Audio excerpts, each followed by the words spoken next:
اس لیے انسان کو چاہیے کہ وہ پاک دامنی کی زندگی گزارے۔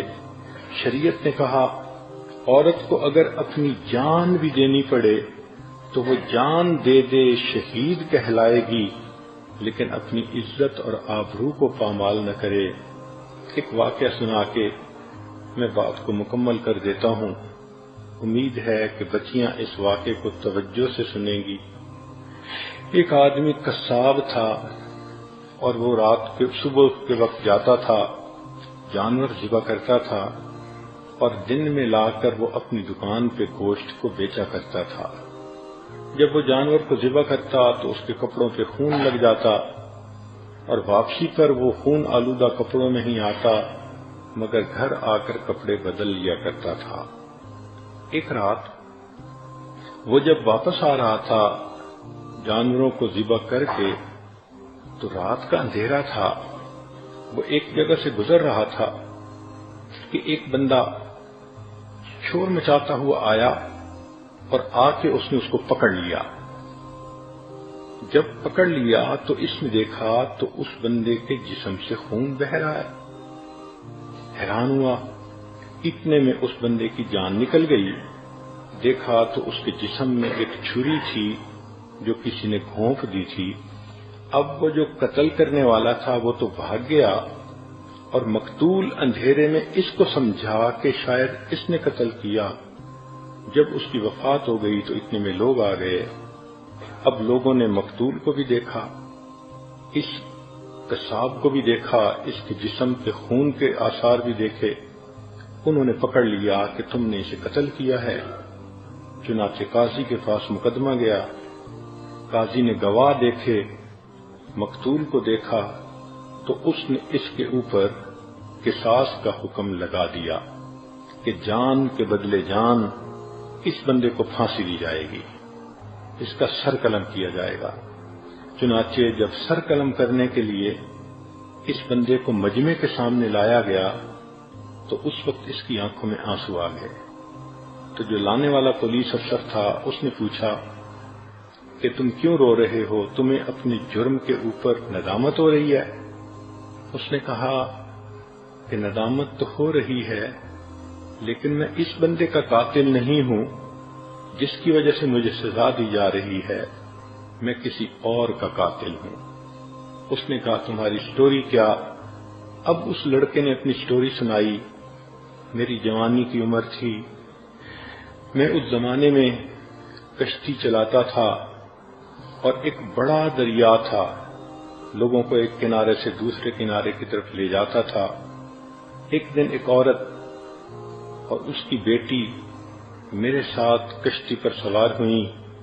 میں نے لڑکی کو دیکھا تو وہ بہت خوبصورت چاند کا ٹکڑا تھی، میرا دل اس پر فریفتہ ہو گیا۔ میں نے اس لڑکی سے اشاروں میں باتیں شروع کر دیں۔ لڑکی نے دیکھا کہ یہ نوجوان میرے اندر انٹرسٹ لے رہا ہے تو اس نے بھی مجھ سے اشاروں میں بات کی، حتیٰ کہ ہمارے درمیان ایک تعلق ایک دوسرے کے ساتھ ہو گیا، مگر لڑکی نے کہہ دیا کہ میں نکاح کے بغیر آپ کے قریب نہیں آؤں گی، آپ اگر مجھے اتنا چاہتے ہیں تو میرے والد سے بات کریں۔ لگتا تھا کہ وہ لڑکی بہت نیک، تقیہ نقیہ پاک دامنہ لڑکی تھی۔ کہنے لگا کہ 1 سال میں اس کی محبت میں تڑپتا رہا، بالآخر میں نے اس کے باپ سے نکاح کا پیغام بھیجا تو والد نے کہا کہ نہیں، میری بیٹی بہت خوبصورت اور بہت نیک ہے، تمہارے پاس نہ علم ہے نہ تمہارے پاس نیکی ہے، تمہارا کوئی جوڑ نہیں بنتا۔ اس نے میرے رشتے کو ریجیکٹ کر دیا۔ میں بہت مایوس ہوا اور خیر اپنی زندگی گزارتا رہا۔ 2 سال اسی طرح میرے گزر گئے۔ میں ایک دن پھر اپنی کشتی لے کے جا رہا تھا کہ ایک عورت آئی اور اس کے پاس 1 سال کا بیٹا بھی تھا اور وہ کشتی میں بیٹھ گئی۔ جب میں نے کشتی چلانی شروع کی اور میں نے غور سے دیکھا تو میں نے دیکھا کہ یہ وہی لڑکی تھی جس کو میں نے اپنی محبوبہ بنایا تھا اور 1 سال جس کی محبت میں پاگل ہوا تھا۔ میں نے اس سے بات چیت شروع کر دی وہ کہنے لگی کہ دیکھو میرا نکاح ہو چکا، میرا خامن ہے اور یہ میرا بیٹا ہے، میں اب آپ سے بات بھی نہیں کر سکتی۔ میں نے کہا کہ تم پہلے مجھ سے بات کرتی تھی۔ اس نے کہا اس وقت میں کنواری تھی، رشتے کے لیے آپ نے میری طرف توجہ کی تو میں نے آپ کو گائیڈ کیا کہ میرے والد سے رابطہ کریں۔ چنانچہ اب تو یہ معاملہ اوور ہو چکا۔ میں نے اس کو کہا نہیں، میں نے تمہیں بہت مس کیا، میں بہت تڑپا تمہارے لیے، راتوں کو روتا تھا۔ اس نے کہا کہ مجھے اس وقت آپ سے کوئی بات نہیں کرنی، اس لیے کہ میں کسی کی امانت ہوں۔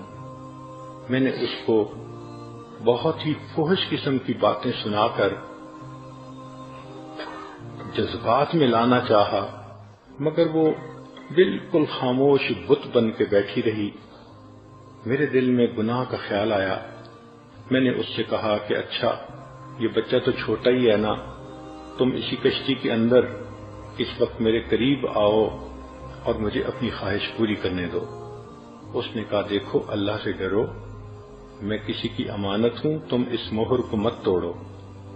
مگر میرے اوپر تو شہوت سوار تھی، میں درندہ بنا ہوا تھا۔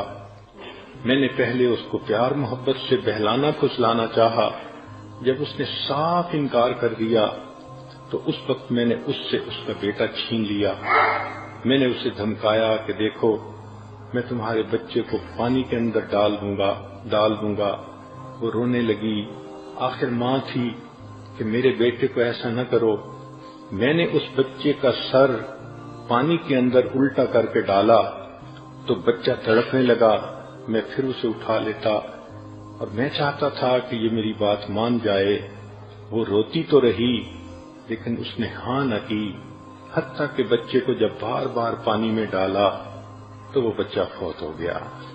میں نے اس بچے کو پانی کے اندر پھینک دیا۔ اب وہ نوجوان لڑکی اکیلی تھی تو میں نے چاہا کہ میں زبردستی اس کے اوپر جو ہے وہ گناہ کروں۔ میں نے اس کی طرف ہاتھ بڑھایا، لڑکی نے اپنے زور کے مطابق اپنے آپ کو پیچھے ہٹایا، چنانچہ میں نے اس کے بالوں کو پکڑا، وہ بے پردہ کر دیا اور میں نے اسے کہا کہ میں تمہیں بھی اسی طرح پانی کے اندر ڈبو دوں گا، تم میری بات مانو۔ اس نے کہا تم جو مرضی کرو، میں اللہ کا حکم نہیں توڑ سکتی۔ چنانچہ اس کے کپڑوں کو میں نے پھاڑ دیا، اس کے سینے کو ننگا کر دیا۔ اب جب اس نے میری بات بالکل ہی نہ مانی تو میرے دل میں خیال آیا کہ اس حالت میں اگر اس کو میں چھوڑ دوں گا تو یہ بچے کے قتل کا مقدمہ بھی میرے اوپر کرے گی اور دست درازی کا بھی میرے اوپر مقدمہ ہو جائے گا، تو بہتر ہے کہ اس لڑکی کو بھی مار دیا جائے۔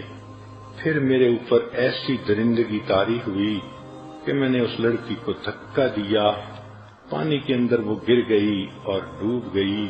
میں نے 20 سال پہلے اس ماں اور بیٹے کو قتل کیا تھا، پھر ڈر کے مارے میں نے یہ کام ہی چھوڑ دیا کہ کسی کو شک نہ پڑے اور میں نے قصاب کا پیشہ اختیار کر لیا، مگر اللہ کی لاٹھی بے آواز ہے۔ آج 20 سال گزرنے کے بعد ظاہر میں بے قصور ہوں کہ اس آدمی کو میں نے قتل نہیں کیا، مگر اس قتل کے بدلے اللہ نے مجھے آج پھانسی کے تختے پہ لا کھڑا کیا۔ سچ ہے کہ اللہ کی لاٹھی بے آواز ہوتی ہے۔ تو سوچئے کہ اس لڑکی کو اللہ نے اتنی ہمت دی کہ وہ اپنی جان تو دے دیتی ہے، اپنے سامنے بیٹے کو مرتا دیکھ تو لیتی ہے، مگر اپنے جسم کو ہاتھ نہیں لگانے دیتی۔ یہ وہ لڑکی ہوگی قیامت کے دن، اس کو اللہ تعالیٰ تاج پہنائیں گے، جنت میں اس کو عزتوں کی جگہ عطا فرمائیں گے۔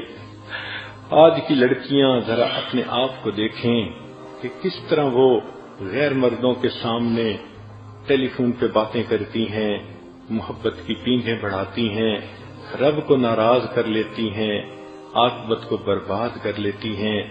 لہذا اگر عورتیں چاہتی ہیں کہ ہمارے گھروں کے اندر سکون ہو، اطمینان ہو، تو سب باتوں کی ایک بات، 100 جوابوں کا ایک جواب، پاک دامنی کی زندگی کو اختیار کریں، بے برکتی ختم ہو جائے گی۔ دلوں کے فاصلے ختم ہو جائیں گے، اللہ کی رحمت کی نظر پڑے گی، اللہ آپ کو پاکیزہ زندگی کے بدلے پرسکون زندگی عطا فرما دیں گے۔ لہذا جتنے بھی بیانات اس اعتکاف کے اندر کیے گئے ان تمام کا لب لباب یہ ہے، ہماری ازدواجی زندگی کی پریشانیوں کا حل ہماری پاک دامنی کی زندگی کے اندر موجود ہے۔ آج نیت کر لیجئے، اللہ ہم نے گناہ سے توبہ کی، ہم اپنا نام بت پرستوں میں نہیں لکھوانا چاہتے، ہم قیامت کے دن بت پرست بن کے کھڑے نہیں ہونا چاہتے۔ اللہ جو غلطیاں ہو چکی ان کو معاف کیجئے، رمضان کے روزے کی برکت سے اور رمضان کے اس مبارک دن کی برکت سے اللہ پچھلے گناہوں کو معاف کیجئے۔ آئندہ ہم پردے کا بھی خیال کریں گی، آئندہ سیل فون کو بھی غلط استعمال نہیں کریں گی، آئندہ ہم انٹرنیٹ کے اوپر بھی بدکاری نہیں دیکھیں گی، اور آئندہ ہم اللہ نیکوکار پرہیزگار بن کر زندگی گزاریں گی۔ اس کے بدلے اللہ ہمیں دنیا میں بھی اپنے خامدوں بچیوں کی خوشیاں نصیب فرما، اور قیامت کے دن بھی اللہ ہمیں اپنے خامدوں بچوں کے ساتھ جنت میں اکٹھا جانا نصیب فرما۔ وآخر دعوانا ان الحمد للہ رب العالمین۔